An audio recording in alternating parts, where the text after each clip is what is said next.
ये सबसे पहले हम देखते हैं कि बौद्ध दर्शन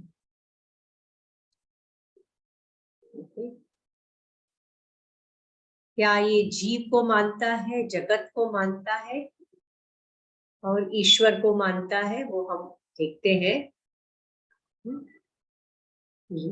अच्छा, ये बौद्ध दर्शन की उत्पत्ति या बोल सकते हैं पहले भारत देश में ही शुरू हुई और उसके बाद धीरे धीरे बाद में जो राजा आते गए, उन राजाओं की वजह से ये Burma, Tibet, China, Korea, okay, Japan, सब जगह में, सब देशों में बुद्धिज्म फैल गई। ओके, अब उत्पत्ति किसने की थी? शाक्य गणापति शुद्धोधन, शुद्धोधन राजा थे, उनके पुत्र का नाम सिद्धार्थ। यह सिद्धार्थ बाद में गौतम बुद्ध बन गए, गौतम। ओके, तो उनका काल, उनका समय अभी था 567 to 487। हमेशा काल को याद रखिए जब भी हम कोई किसी दर्शन के बारे में, तो हमें समझने में मदद होगी। ओके, तो इसीलिए यह जो सिद्धार्थ यानी गौतम बुद्ध ही बौद्ध दर्शन के प्रतिपादक थे। ओके, ये जब उनका जन्म हुआ, उनका नाम था सिद्धार्थ। अच्छा, जैसे वो बड़े हुए और राजकुमार बन गए, तो उन्होंने क्या 3 घटनाओं को उन्होंने देखा।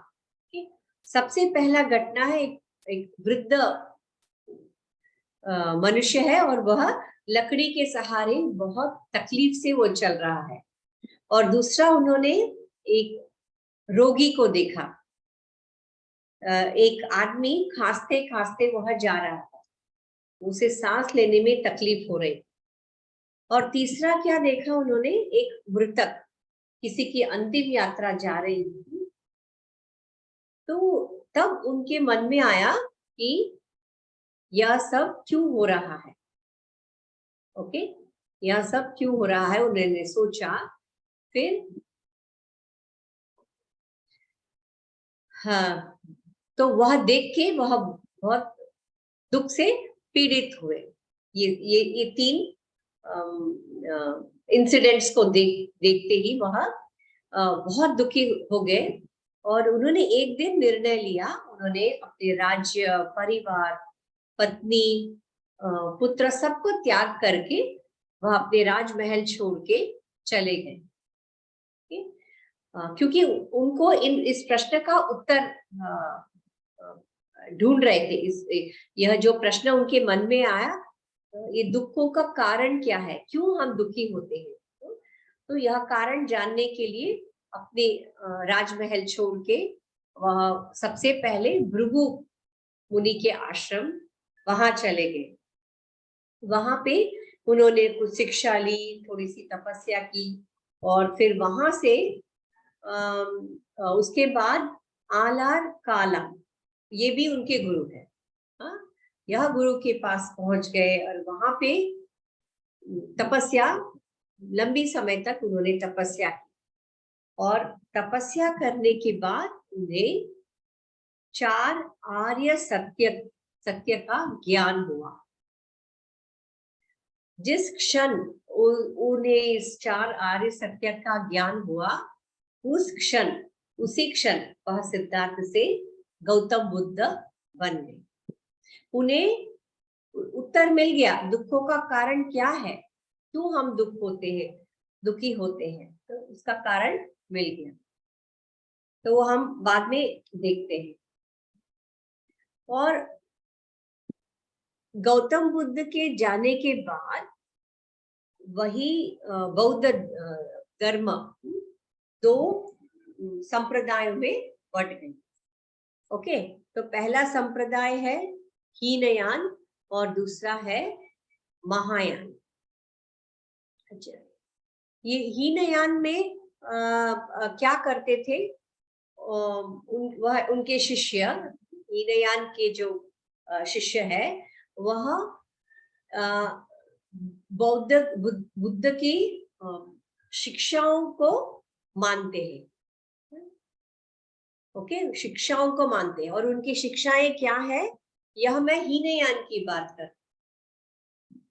ओके, शिक्षा क्या है उनकी शिक्षा? आर्य सत्य, आर्य अष्टांगिक मार्ग और त्रिरत्न, ये गौतम बुद्ध भगवान की शिक्षाएं हैं। उन शिक्षाओं को मानते हैं और उनके ऊपर वह ध्यान लगाते हैं। ओके, और बुद्ध ने क्या सोचा? जब देखिए, ये मैं 5वीं शतक ईसा पूर्व की बात कर रही, हाँ, लगभग मैं हमेशा कहती हूँ, ये अद्वैत वेदांत, यह बुद्धिज्म, जैनिज्म, तीनों आगे पीछे शुरू उनकी शुरुआत हुई।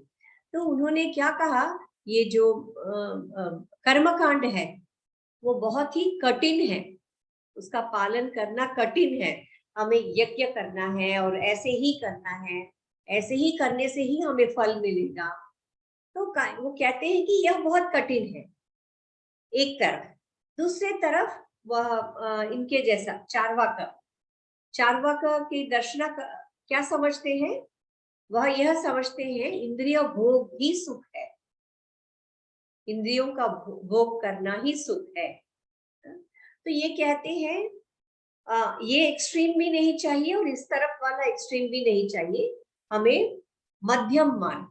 तो यह मध्यम मार्ग इन्होंने, गौतम बुद्ध ने ही निकाला है, उन्होंने ही बताया सबको ये मध्यम मार्ग। और महायान में क्या होता है? वो आज महायान में इसको मानते हैं आर्य सत्य, अष्टांगिक मार्ग और त्रिरत्न, और वह उनके साथ साथ भक्ति भी करते हैं। ओके, तो यह दो संप्रदाय है, बौद्ध दर्शन में बुद्धिज्म के ये दो अलग अलग संप्रदाय। ओके, महायान में वह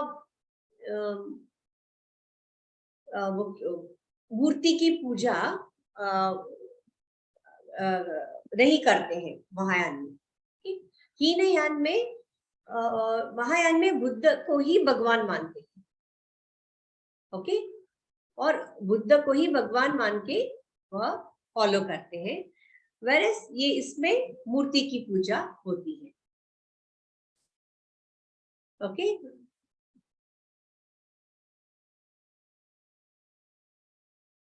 ओके, अब हम आते हैं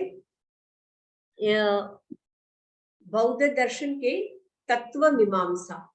ओके, तत्व मीमांसा का मतलब क्या है? उसमें जीव के बारे में क्या कहा गया है, जगत के बारे में क्या कहा गया है, ईश्वर के बारे में क्या कहा गया है, ये सब इसमें तत्व मीमांसा में आता। ओके, अब इस बौद्ध दर्शन के तत्व मीमांसा में वो कहते हैं ये जीव, जगत, आत्मा, परमात्मा, इसके बारे में कुछ ठोस कहा नहीं जा सकता है, क्योंकि बुद्ध भगवान का मानना है ये मनुष्य जीवन निर्वाण का प्राप्ति के लिए ही है, निर्वाण के प्राप्ति के लिए ही है, यानी मुक्ति मोक्ष के लिए ही है। तो इसीलिए यह जीव जगत का ज्ञान होना आवश्यक नहीं है। हाँ? निर्वाण प्राप्त करने के लिए जीव जगत का ज्ञान का होना आवश्यक नहीं है। इसीलिए वो कहते हैं उनके बारे में स्टडी करना ही व्यर्थ है। और जगत के बारे में भी उन्होंने क्या कहा है बौद्ध दर्शन में? वो कहते हैं कि यह जगत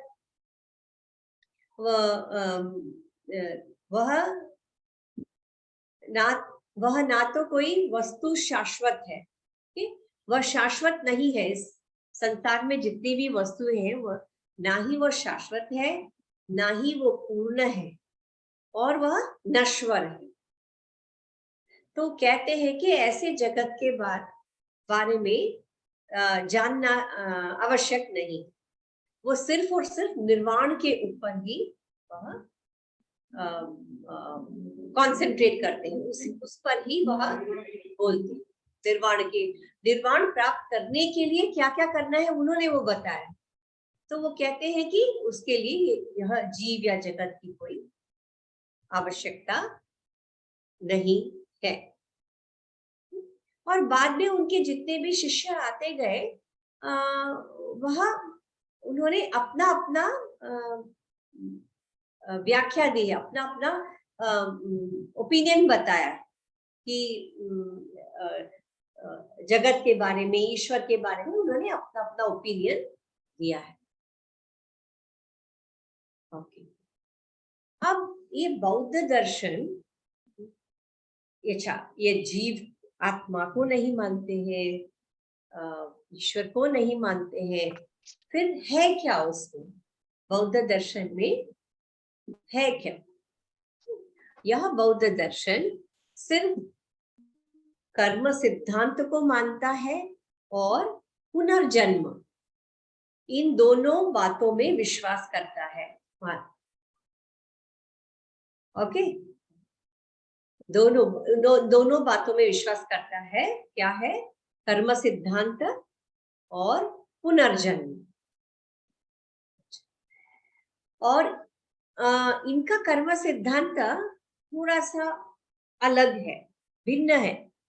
अच्छा, दूसरे दर्शनों में क्या करते थे? मीमांसा में हमने किया था ना, अच्छे कर्म करेंगे तो हमें स्वर्ग मिलेगा, हमें रिवॉर्ड्स मिलेगा, हमें स्वर्ग मिलेगा, और बुरे कर्म करेंगे तो हमें नरक मिलेगा। अच्छा, ये देखता कौन है? अच्छे कर्म कर रहे हैं, बुरे कर्म कर रहे हैं, ऐसा देखता कौन है? तो उसमें एक कॉन्सेप्ट है, ईश्वर। उस ईश्वर को हम अदृष्टा कहते हैं, है ना? मीमांसा में हमने ऐसे सीखा था, है ना? अब इसमें क्या है, बौद्ध दर्शन में थोड़ा सा भिन्न है, अलग है। इनका जो कर्म सिद्धांत है, वह कहते हैं कि कर्म का फल देने के लिए ईश्वर की आवश्यकता ही नहीं है। तो फिर डिसाइड कौन करेगा कि अच्छे कर्म है बुरे? वो कर्म का जो साइकिल है, वह कर्म खुद ही स्वयं ही अपना, जो कर्म हम कर रहे हैं वही कर्म हमें फल देगा, उस कर्म का फल हमें देगा, ऐसा बौद्ध दर्शन में कहा गया है। मिक्स नहीं करना है, मीमांसा में बिल्कुल अलग है। हर एक इसमें ईश्वर रहते हैं। योग में पुरुष विशेष ईश्वर है, और सांख्य में ईश्वर है ही नहीं। तो ठीक उसी तरह ईश्वर एज ए क्रिएटर नहीं चाहिए। ठीक उसी तरह यह बौद्ध दर्शन में कहते हैं कर्म के फल को देने के लिए ईश्वर की आवश्यकता नहीं है, वह कर्म स्वयं ही अपना फल देते हैं। जिस तरह के हम कर्म करते हैं वही कर्म अपने फल देते हैं। ठीक है, तो आपको जीव की, जगत और ईश्वर, यह सबसे पहली बात, इस आत्मा को मानते ही नहीं है। ओके, आत्मा को मानते ही नहीं है, अनात्मा और निरीश्वर और अनित्य। तो फिर वो कहते हैं जब वो अनित्य है तो फिर हम उसे क्यों माने, उस आत्मा को क्यों माने, ऐसा बोलते हैं। यहाँ बौद्ध दर्शन में ऐसा कहा गया है। अच्छा, वो था तत्व मीमांसा। अब बौद्ध दर्शन के हम आचार मीमांसा। आचार मीमांसा मतलब हमने कहा है यह कर्म सिद्धांत, केवल कर्म सिद्धांत और कर्म सिद्धांत और इसको दोनों चीजों को ही वो मानते हैं। कर्म सिद्धांत और पुनर्जन्म, कर्म के अनुसार ही हमें दूसरा जन्म मिलता है। तो वो सिर्फ केवल ये दोनों चीजों को मानते हैं। अच्छा, अब आचार मीमांसा, इस आचार मीमांसा में क्या क्या आता है, जैसे कि कंपेयर करने के लिए बता रही हूँ, जैसे कि योगा में यम नियम है ना, अपने आप को समाज में कैसे रहना है, कैसे बिहेव करना है और अपने आप को कैसे रखना है, यह सब यम नियम में आता है। तो यहाँ पर आचार भी अलग तरीके से यहाँ बताया गया है। जैसे कि मैंने शुरुआत में कहा था, सिद्धार्थ जो बाद में बुद्ध बने, जैसे राजकुमार के रूप में उन्होंने एक बूढ़े आदमी को देखा, फिर उन्होंने कुछ दिन बाद उन्होंने एक रोगी को देखा, फिर कुछ दिन बाद उन्होंने किसी की अंतिम यात्रा जा रही थी उसे देख लिया। यह देख के उन्हें बहुत दुख हुआ और उन्होंने राजमहल छोड़ के सब कुछ त्याग करके चले गए। ओके, और गुरु के पास गए और वहां पे उन्होंने 6 वर्ष की तपस्या की। 6 वर्ष के खोज के बाद उन्हें जो मिला है, उनको जिसका ज्ञान मिला है वह है आर्य सत्य। और वह आर्य सत्य कितने हैं? 4 आर्य सत्य। ओके, यह आचार मीमांसा में आता। अच्छा, ये 4 आर्य सत्य कौन से हैं? सबसे पहला है दुख, यही पहला आर्य सत्य है। जीवन दुखों से पूर्ण है। वैसे देखा जाए हर कोई भारतीय दर्शन की शुरुआत ऐसे ही होती है, जीवन दुखों से पूर्ण है। हम कैसे कह सकते हैं दुखों से पूर्ण है? कैसे कह सकते हैं? क्योंकि हम हर कोई वस्तु इस संसार में क्षण भर के लिए ही रहता है, क्षण भर के लिए। तो उस एक क्षण के लिए हमें सुख मिलता है, तो हम ये समझ बैठते हैं कि यह नित्य है। इस संसार में कोई भी वस्तु नित्य नहीं है। उस क्षण भर के सुख के बाद हमारी तृष्णा बढ़ती है। तृष्णा मतलब जो जिस वस्तु से हमें सुख मिला, हमारे मन में है कि वह वस्तु हमें और चाहिए, और चाहिए। जैसे कि मान लीजिए एक, मैं हमेशा डायबिटीज की ही उदाहरण देती हूँ। किसी को डायबिटीज है और डॉक्टर ने मना किया है मिठाई नहीं खाना है। अच्छा, तो ये क्या करते हैं, ये जो पेशेंट एक मिठाई गुलाब जामुन खा लेते हैं, सोचते हैं क्या होगा,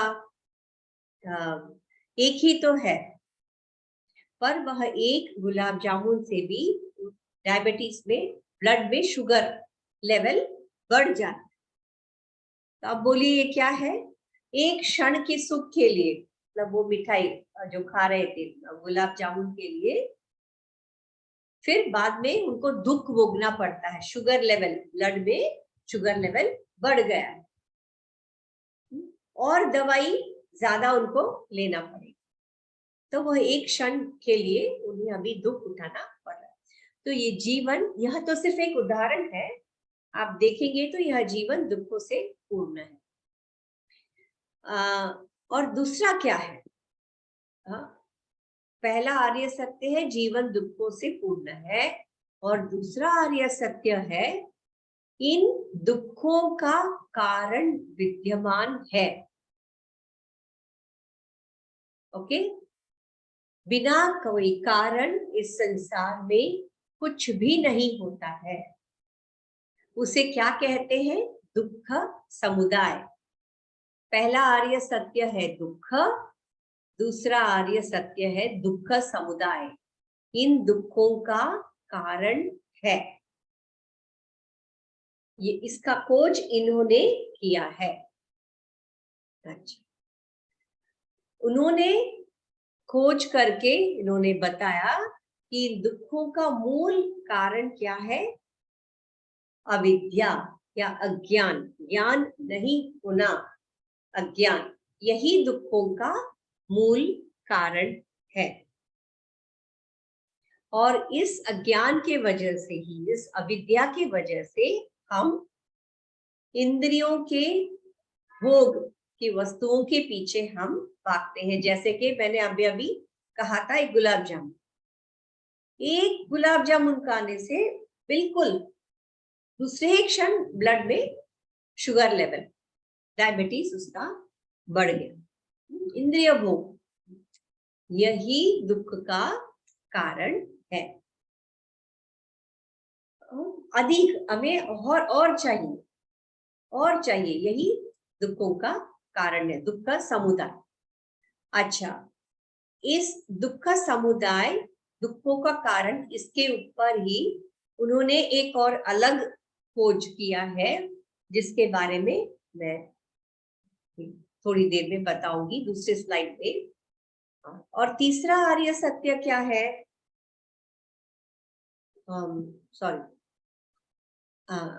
तीसरा आर्य सत्य ये है दुख निरोध। इन दुखों का अंत संभव है, उसको कहते हैं दुख निरोध। सबसे पहले दुख है, हमें एक्सेप्ट करना है, हमें मानना है।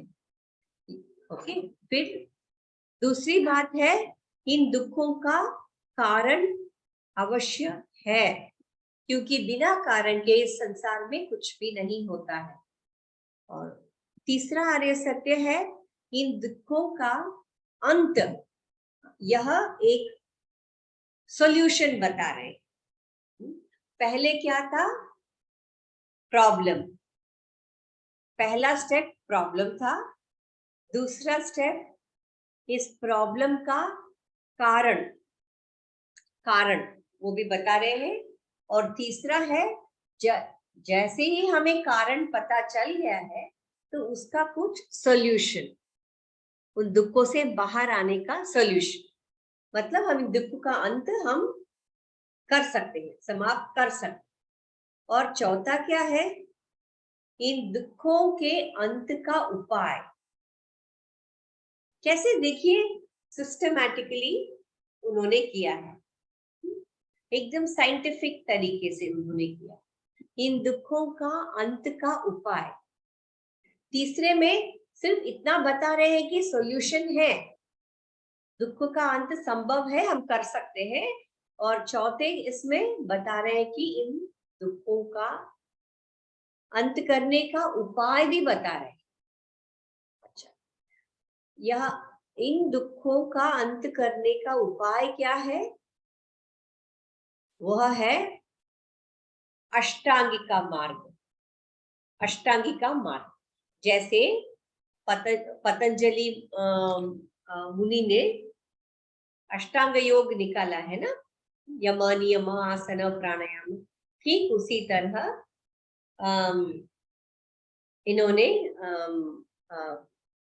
गौतम बुद्ध भगवान ने, उन्होंने हमें अष्टांगिका मार्ग ऐसे दिया है। अच्छा, इस अष्टांगिका मार्ग में पहला स्टेप कौन सा है? पहला स्टेप है सम्यक दृष्टि। ये सम्मा दृष्टि, यह पाली लैंग्वेज है, पाली भाषा में भी लिखा गया है इनके सूत्र। और कुछ कोई ग्रंथ संस्कृत में लिखा गया है।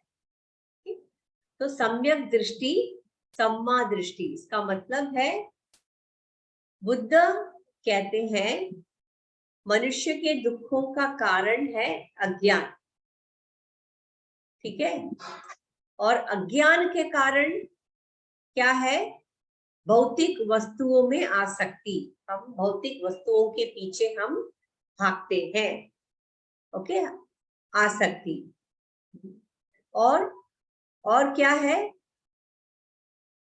और सुख पाने की तृष्णा, हमें वही चीज और चाहिए। अच्छा, तो हम सम्यक दृष्टि में क्या कहते हैं? सम्यक दृष्टि में हमें इस सत्य का ज्ञान हमें पाना चाहिए। सत्य क्या? यही सत्य है, और उस सत्य का हमें ज्ञान होना चाहिए। जिस क्षण हमें उस सत्य का ज्ञान होगा, उसी क्षण हमें सम्यक दृष्टि या सम्मा दृष्टि हमें प्राप्त होती है। ओके, यह है अष्टांगिका मार्ग के सबसे पहला स्टेप। दूसरा स्टेप क्या है? सम्यक संकल्प, यानी सम्मा संकल्प। इस संकल्प में हमें क्या करना है? अब हमें सत्य का ज्ञान हो चुका है, ओके, सत्य का ज्ञान हो चुका है। सिर्फ ज्ञान होने से कुछ नहीं होता है, हमें उस मार्ग, सत्य के ज्ञान के मार्ग में चलना है। सत्य के ज्ञान के मार्ग में चलने के लिए हमें संकल्प लेना है। सत्य के ज्ञान के मार्ग में चलने के लिए हमें संकल्प लेना है। उसे हम कहते हैं सम्यक संकल्प, यानी सम्मा संकल्प। तीसरा क्या है? सम्यक वचन, यानी सम्मा वाचा, पाली लैंग्वेज में। यह तीसरा है, ओके। इसमें हमने तो अभी संकल्प ले लिया, सत्य ज्ञान पाने का तो हमने ले लिया है, हमने संकल्प। अब हमें जो वाणी है, वाचा, उसमें हमेशा सत्य वचन हमें बोलना चाहिए, ओके। हमेशा हमें सत्य वचन ऐसे बोलना चाहिए, ओके। सत्य वचन बोलने से हम दुख दूर होंगे, ठीक है। ये सब दुख दूर करने के स्टेप्स बताए हैं। सम्यक कर्म, यानी सम्मा कम्मा, यह सम्यक वचन के बाद हमें सम्यक कर्म करना चाहिए। अच्छा, यह सम्यक कर्म क्या है? ये जो हम सत्य वचन बोलते हैं, उसी के अनुसार हमें सत्य कर्म करना चाहिए, ओके। अच्छा, इस कर्म में कौन से फॉलो करना चाहिए? आपको पता है, यम नियम पता है आपको? 5 यम कौन से हैं, याद है आपको? 5 यम याद है किसी को? अहिंसा, सत्य, अस्तेय, कोई भी बोलिए। आणि अपरिग्रह। सत्य, हिंसा, अपरिग्रह याद आया कुछ? सत्य, अहिंसा, अहिंसा, सत्य, अहिंसा, सत्य, बोलिए। अस्तेय, अस्तेय, अपरिग्रह आणि ब्रह्मचर्य, अपरिग्रह। शीतल जी याद है कुछ? हाँ, यम याद है, नियम भी याद है। सविता जी? हाँ, अहिंसा, सत्य, अस्तेय, ब्रह्मचर्य, अपरिग्रह, यम है।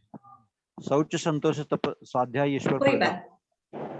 जो 5 जो यम है, ठीक उसी तरह यहाँ पे उन्होंने बताया है क्या करना है हमें। ये सत्य, सत्य कम्मा में क्या आएगा? सत्य तो बोलना है, अहिंसा, आस्तेय और करुणा का पालन करना है। हाँ, अहिंसा वह भी एक कर्म है, एक एक्शन है। अहिंसा का मतलब किसी दूसरे को दुख नहीं देना और अपने आप को भी दुख नहीं देना है। दूसरों को तो दुख नहीं देना, वो तो है ही, और अपने आप को भी दुख नहीं देना है। सत्य, अहिंसा, आस्थेय और करुणा। करुणा, जो दुखी है, उन पर हमें करुणा दिखानी चाहिए। तो ये सब सम्यक कर्म में आ जाता है। और अधिक भोजन नहीं करना चाहिए। अत्याहार, आपको याद है अत्याहार कहाँ पे आया है? अत्याहार प्रयासस्य, वह भगवत गीता में है। अतयुग प्रदीपिका में आया है। अत्याहार प्रयासस्य साधक तत्व बाधक तत्व में आया है ना।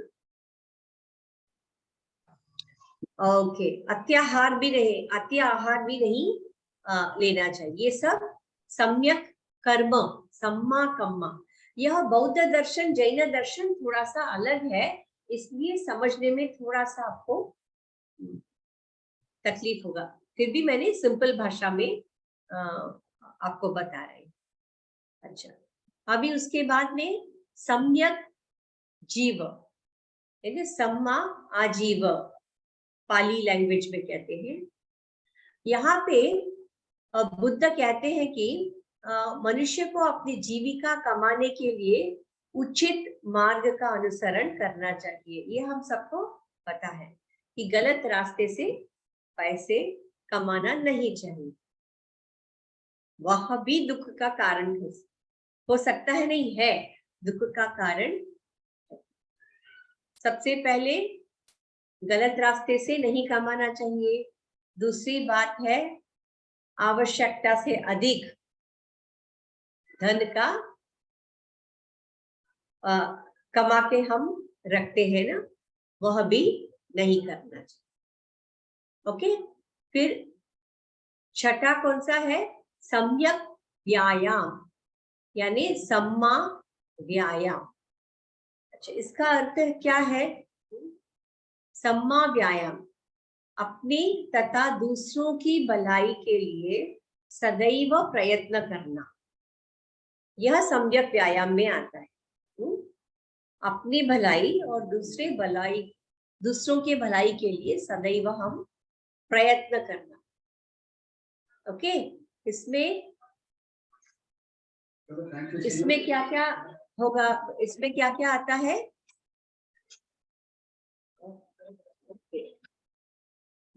इसमें सबसे पहले हम अपने भलाई के बारे में कब सोचेंगे? हमारे अपने मन के ऊपर नियंत्रण, मन के ऊपर नियंत्रण रहा तो हम भलाई के बारे में सोचेंगे, है ना। तो हमारे मन के ऊपर नियंत्रण करना है, और हम खुद अपने मन पर नियंत्रण करेंगे तो हम दूसरों की भलाई के लिए हम तैयार रहेंगे, है ना। सम्यक स्मृति, स्मृति आपको पता है, स्मृति हिंदी में स्मृति मतलब याद रखना, ऐसा ध्यान में रखना।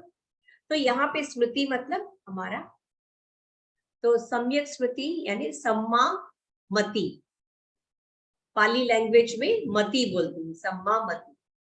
अच्छा, इसका अर्थ क्या है? सत्यमति, सत्यमति। ओके, अब गौतम बुद्ध यहाँ पे कहते हैं कि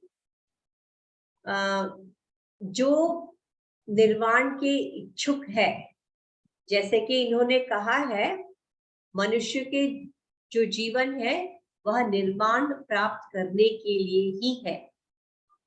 ओके, सो जो इस निर्वाण के इच्छुक है, अपने मति को सदैव सही रखना चाहिए। सही मतलब जैसे क्रोध नहीं आना, हमेशा बैलेंस्ड होना चाहिए।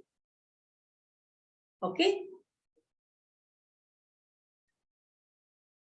तो ये सत्य आजीव, सत्य व्यायाम, सत्य वचन, ये सब अगर हम फॉलो ठीक से करते हैं, उसका अनुसरण हम करते हैं, तो यह सम्यक स्मृति अपने आप ही हो जाएगा, सम्यक स्मृति। ओके, यह उसके सम्यक स्मृति पाने के लिए ये सारी चीजें मदद करती है। ओके, सम्यक अभी 8वां, और क्या है? सम्यक समाधि। यह बुद्ध के अनुसार ये जो अभी तक जो 7 स्टेप्स बताए गए हैं, उन 7 स्टेप्स का पालन करने वाला व्यक्ति,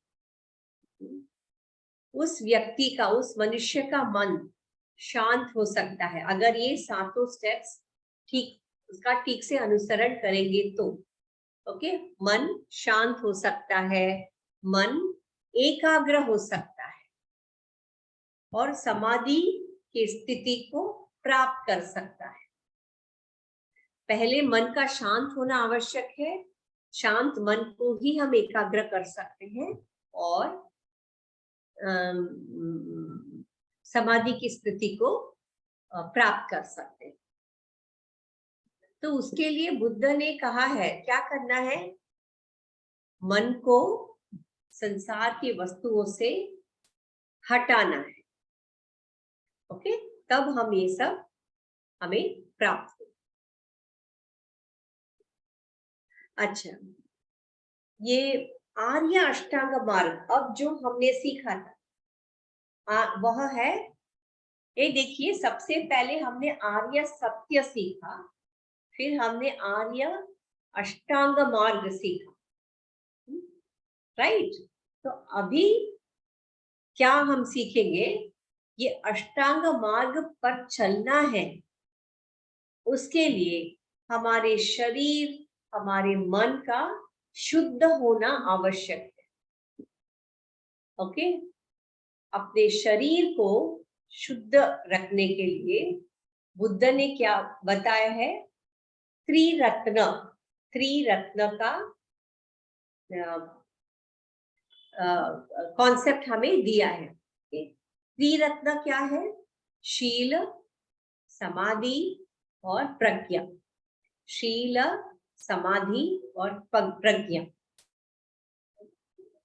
ओके, अब हम देखते हैं शील क्या है।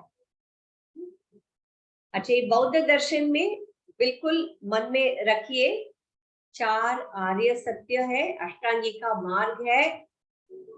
आर्य सत्य 4 है, अष्टांगिका मार्ग 8 है, और त्रिरत्न 3 और प्रतित्य समुत्पाद हम इसके बाद में सीखेंगे, वह 12 है। तो बस इन बातों का आपको ध्यान में रहेगा तो आप पूरा बौद्ध दर्शन का आंसर आप लिख सकते हो। ओके, शील, शील का अर्थ है सात्विक कर्म। सात्विक कर्म को ही शील ऐसा कहते हैं। ये सात्विक कर्म में कौन से कर्म आते हैं? अहिंसा, सत्य, आस्तेय, ब्रह्मचर्य। ओके, यह मेन है, और नशा का सेवन नहीं करना है, ये सबको पता है। ओके, यह पंचशील है।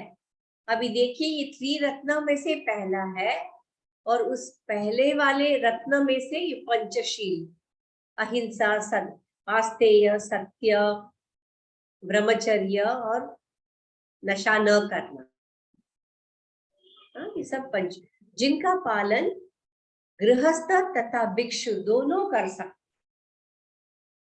सकते हैं, नहीं करना है, वह अनिवार्य है। ओके, और भिक्षुओं के लिए ये पंचशील का भी अनुसरण करना है, स्ट्रिक्टली करना है। ओके, शील, पहला त्रिरत्न में से शील है, और दूसरा है समाधि। अच्छा, अब समाधि का अर्थ क्या है? समाधि का अर्थ ये है चित्त को एकाग्र करना, एक वस्तु पर, एक विषय पर या एक वस्तु पर एकाग्र करना, उसी को समाधि कहते हैं।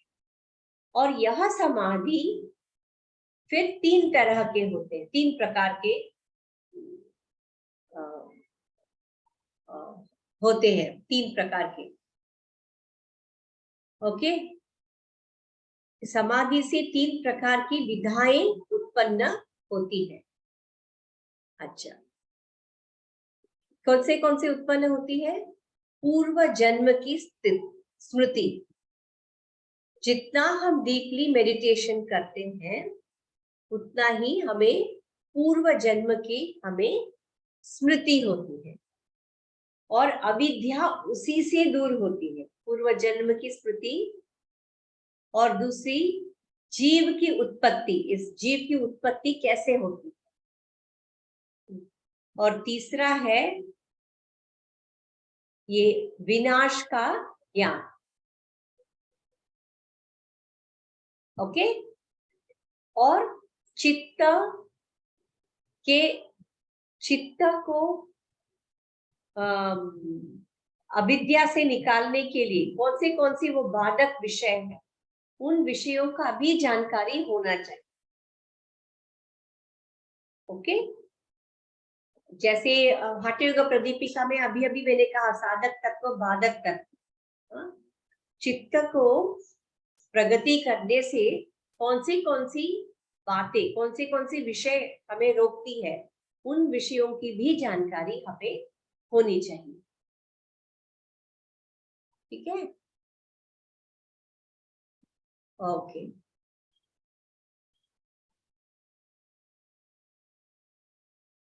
ओके, शील समाधि।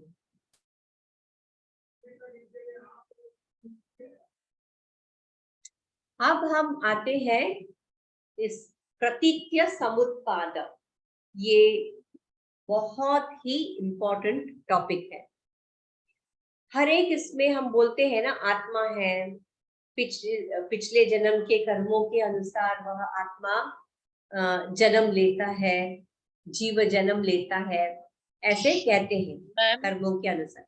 यहाँ पर भी कर्मों के अनुसार ही होता है, बस एक अंतर है, वहां पे ईश्वर डिसाइड करते हैं, यहाँ पे ईश्वर नहीं है।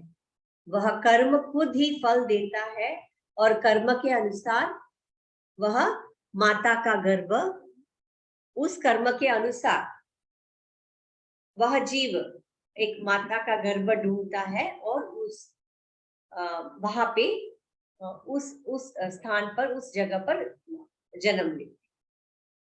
ओके, तो यह हमने अभी देखा, गौतम बुद्ध ने 4 आर्य सत्य कहा है। कौन से है आर्य सत्य? 4 आर्य सत्य। मुझे पता है ये टॉपिक बिल्कुल ही अलग है, आप नोट डाउन कीजिए समझने के। कौन से है वो आर्य सत्य? सबसे पहला सत्य है, कोई बता सकता है? दुख। पहला सत्य दुख। यस, स्वर्णा जी आप बता सकते हैं? पहला है दुख, पहला है दुख का कारण, या पहला है दुख। दुख समुदाय। दूसरा सत्य ये है दुख समुदाय, दुख का कारण है। कारण। इस तीसरा है दुख संसार में निरोध। कारण के बिना कुछ नहीं होता, दुख का कारण है। ठीक तीसरा है, दुख निरोध। यह दूसरा आर्य सत्य है। तीसरा, इस दुख दुख निरोध का अंत हम कर सकते हैं, समाप्त हम कर सकते हैं। और चौथा आर्य सत्य है इन दुख को समाप्त करने की विधि, तरीका। ठीक है, 4 है। और उसमें से दूसरा आर्य सत्य कौन सा है? दुखों का कारण, दुखों का कारण। अच्छा,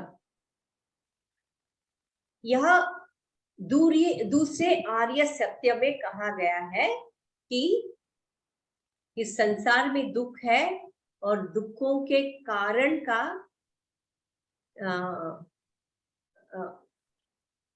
उन्होंने अच्छी तरह से विश्लेषण किया है। कैसे किया है? मध्यम मार्ग से, मध्यम मार्ग लेना है, वैसे उन्होंने बताया है। ओके, अब हम करते हैं, यह दूसरा आर्य सत्य है, प्रतीक के समुत्पाद, दुखों का कारण।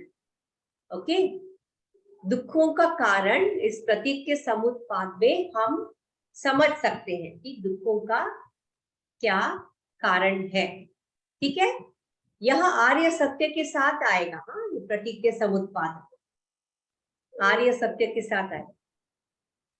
अच्छा, कि गौतम बुद्ध ने ये दूसरे सत्य में प्रतीक के समुत्पाद का वर्णन उन्होंने किया है। अच्छा, वो कहते हैं कि यह कार्य कारण सिद्धांत पर आधारित है।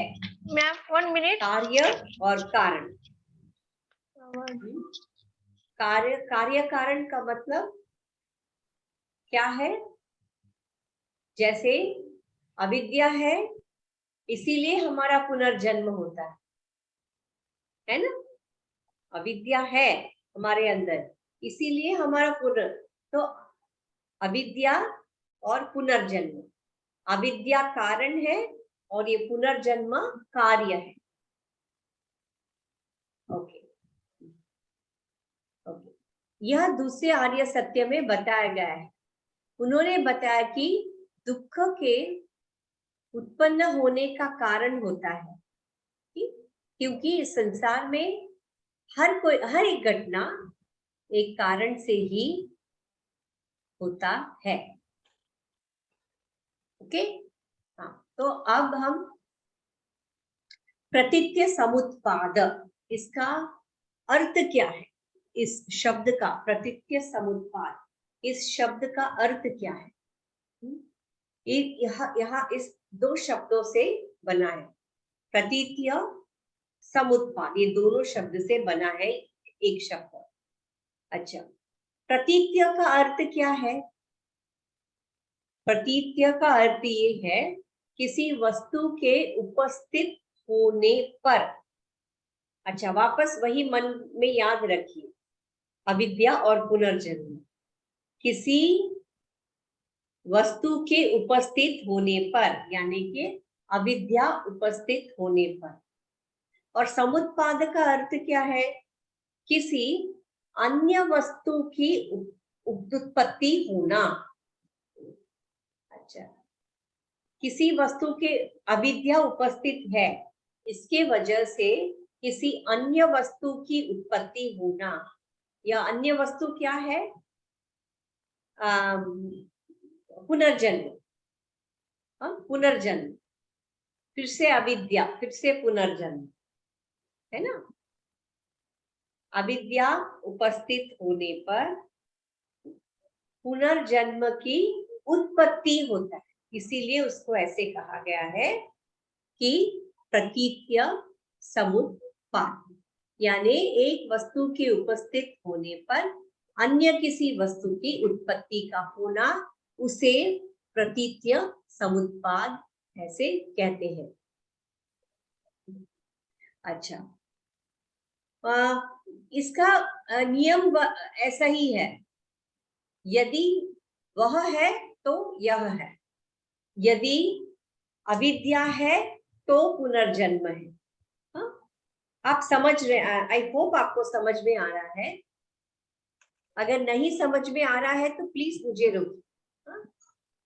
यदि अविद्या है तो पुनर्जन्म है, फिक्स्ड है, इसमें कोई वो नहीं है, और ये सिंपल लॉजिक है ना? इसीलिए कहा है यदि यह है तो वह भी वह है। अच्छा, अब इस प्रकार बौद्ध दर्शन के प्रतीक के समुत्पाद का सिद्धांत कार्य कारण सिद्धांत पर आधारित है, जो यह सिद्ध करता है कि प्रत्येक कार्य अपने कारण पर आश्रित है। प्रत्येक कार्य अपने कारण पर आश्रित है। पुनर्जन्म अपना कारण अविद्या उस पर आश्रित है। तो पुनर्जन्म को बंद करना है। उल्टा हम जाते हैं, पुनर्जन्म को बंद करना है तो इस अविद्या को दूर करना होगा। और उस अविद्या को दूर करने के लिए अष्टांगी का मार्ग, बुद्ध भगवान ने अष्टांगी का मार्ग दिया है। ओके, प्रतीत्य समुत्पाद। अच्छा, इस प्रतीत्य समुत्पाद सिद्धांत को द्वादश निदान ऐसा कहते हैं। द्वादश निदान, द्वादश मतलब 12, निदान मतलब सोर्सेस, जहां से यह विद्या आती है, जहां से यह दुख आता है, उसका जो सोर्स है उसे निदान कहते हैं। द्वादश निदान, इसे द्वादश निदान चक्र कहते हैं, जन्म मरण के चक्र कहते हैं, या फिर भाव चक्र भी कहते हैं और धर्म चक्र भी कहते हैं, क्योंकि इसी से हम उस जन्म मरण के चक्र से हम बाहर निकल सकते हैं। क्योंकि यही कारण है, सॉरी, प्रतीत्य समुत्पाद कारण बताता है हमें। तो यह जानेंगे तो हम उस अविद्या को दूर कर सकते। ओके, और यहाँ 12 कड़ियां हैं, और वह कड़ियां कौन सी है वो हम देखते हैं। हाँ, यहाँ तो सिर्फ जन्म मरण चक्र क्यों बोला है, ऐसा कहा गया। ओके, मैं आज ही फिनिश कर देती हूँ थोड़ा सा। अच्छा, महात्मा बुद्ध, जैसे मैंने कहा, उन्होंने मध्यम मार्ग बताया। ओके, मैंने मध्यम मार्ग क्यों बताया है वो मैंने आपको बता चुकी हूँ। कर्मकांड में बहुत अति हो रहा है, फॉलो करना मुश्किल हो रहा है कर्मकांड में, और इस तरफ आ जाएंगे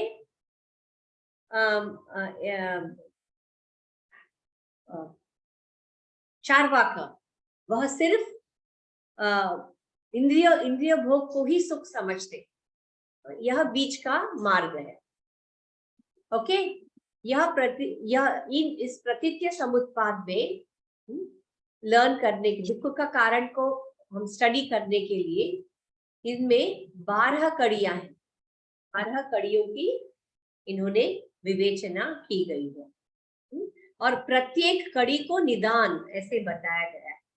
तो हम देखते हैं वह 12 कड़ियां क्या है। प्रतीत्य समुत्पाद में 12 कड़ियां हैं। अविद्या,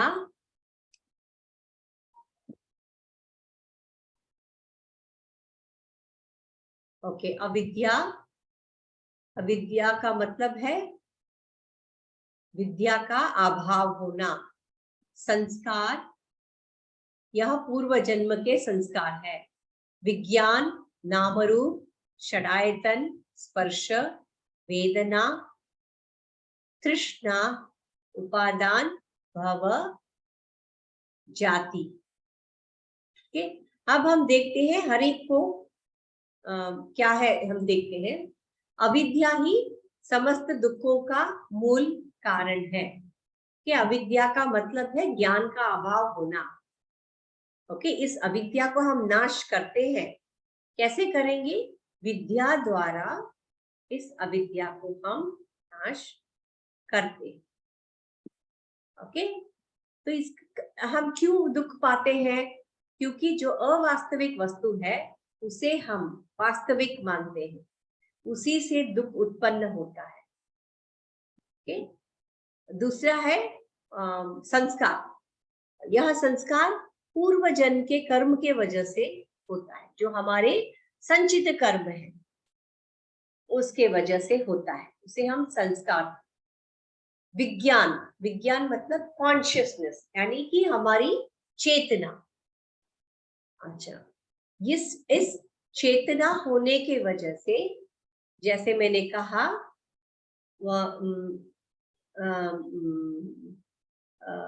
माता के गर्भ के अंदर जैसे शरीर और मन का विकास होता है, वह इस विज्ञान के वजह से होता है, इस चेतना की वजह से होता है। हाँ? और कर्म के अनुसार वह जीव अपने आप ही माता के गर्भ ढूंढ लेता है। अगर गर्भावस्था में विज्ञान का अभाव हो जाए तो शिशु के शरीर और मन का विकास रुक जाएगा। तो इसीलिए इसे विज्ञान कहते हैं। अब ये विज्ञान से, यह एक चक्र है और एक चेन जैसा है।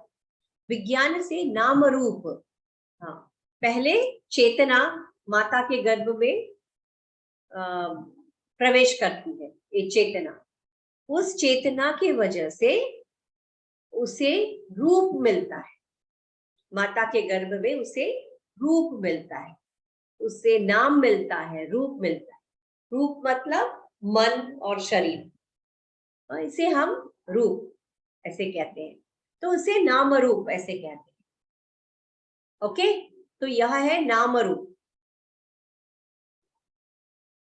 ओके, षडायतन। षडायतन, अभी शरीर तो मिल गया है, लेकिन ज्ञान मिलने के लिए हमें इंद्रियों की भी आवश्यकता है ना? ज्ञानेंद्रियों, इंद्रियों की आवश्यकता है। तो वही कहते हैं, पहले 5 इंद्रिय, आंख, कान, नाक, जीभ और त्वचा, और छठवा कौन सा है? उसे मन। इसीलिए षडायतन, मन को भी इंद्रियों में लिया है। मन भी इंद्रियों के साथ मिलके ज्ञान ग्रहण करता है। स्पर्श, स्पर्श मतलब छूना, वो तो पता है। ये मैडम रुकना है अभी तो रुक जो सकते हैं। षडायतन डेवलप हुआ है, सबसे पहले चेतना, चेतना के बाद ये सब, शरीर, फिर इंद्रिया, फिर स्पर्श। स्पर्श का हमें ये इंद्रियों को अपने अपने विषयों को संपर्क में आने के लिए जो पावर चाहिए, शक्ति चाहिए, जिसे हम तन मात्रा ऐसे कहते हैं। अगर आपको ध्यान है, ध्यान में है, तो सांख्य में हमने सीखा था तन मात्रा, राइट? तो सबसे पहले इंद्रियां आ गई। इंद्रियों के पीछे स्पर्श, मतलब वो इंद्रियों को विषय के संपर्क में आने के लिए जो शक्ति चाहिए, संपर्क में आना है, तो उसे हम स्पर्श कहते हैं। ओके, फिर वेदना। वेदना का अर्थ है पूर्व इंद्रिय अनुभव, अर्थात पहले का विषय भोग। इंद्रियों के द्वारा मनुष्य को सुख की अनुभूति होती है, और यह अनुभूति तृष्णा को जीवित रखती है। ओके, इस वेदना की वजह से, वेदना मतलब सेंसेशन, ओके, इस वेदना की वजह से ही हमें, जैसे कि मैंने गुलाब जामुन कहा था, एक खाया तो और खाने का मन करता है, और खाने का मन करता है ना? तो वह जो तृष्णा है, वह किसके वजह से होता है? इस वेदना। ओके, मैं फिनिश कर देती हूँ, थोड़ा सा ही है। ये देखिए, तृष्णा, तृष्णा, ओके, हमें तृष्णा किस वजह से होती है? वेदना, वेदना की वजह से ही। हमें वह सुख और अनुभव करना है, उसकी हमें तृष्णा आती है, वो वेदना की वजह से। देखिए, हर एक का कारण अविद्या से शुरू होके वह दूसरा कार्य है, पहला वाला कारण है। जैसे यहाँ पे स्पर्श कार्य है, षडायतन कारण है, वेदना कार्य है, स्पर्श कारण है। ठीक उसी तरह ये तृष्णा कार्य है और वेदना कारण। ओके, उपादान, उपादान मतलब तृष्णा तो आ गया है, मुझे और सुख भोगना है, भोगना है, आ गया है, उसी के साथ आसक्ति। आसक्ति होना, उसी को उपादान ऐसे कहते हैं। ओके, भव, अच्छा, इस आसक्ति के वजह से मुझे यह सुख भोगना है, वह सुख भोगना है। घर लिया तो मुझे गाड़ी चाहिए, गाड़ी लिया तो और बड़ी गाड़ी चाहिए। ये तो भोगना तो है ना, मन में तो इच्छा जाग गई, तृष्णा जाग गई, उसे भोगेंगे कैसे? तो उसके लिए एक इच्छा होती है। ये कैसी इच्छा है? पुनर्जन्म लेने की इच्छा। सबसे पहले इच्छा आएगी, बाद में हम पुनर्जन्म लेंगे। ओके, अब पहले विल टू बी बॉर्न यानी भव, इच्छा होना, पुनर्जन्म होने की इच्छा होना। अच्छा, यहां से जाति की उत्पन्न होती है। जाति का मतलब क्या है? जाति का मतलब है जन्म ग्रहण करना। यहाँ पे इच्छा उत्पन्न होना, पुनः जन्म लेने की इच्छा उत्पन्न होना, और यहाँ पे जाति मतलब जन्म ग्रहण करना। ओके, हाँ, अच्छा, इन सब हम फिर जन्म ग्रहण करेंगे, फिर जरा मरणम, फिर से हम बूढ़े हो जाएंगे, फिर हम मरेंगे। तो वही चक्र में अभी हम फंसे हुए हैं, जरा मरण। ओके, यह इसी से हमें दुख होता है।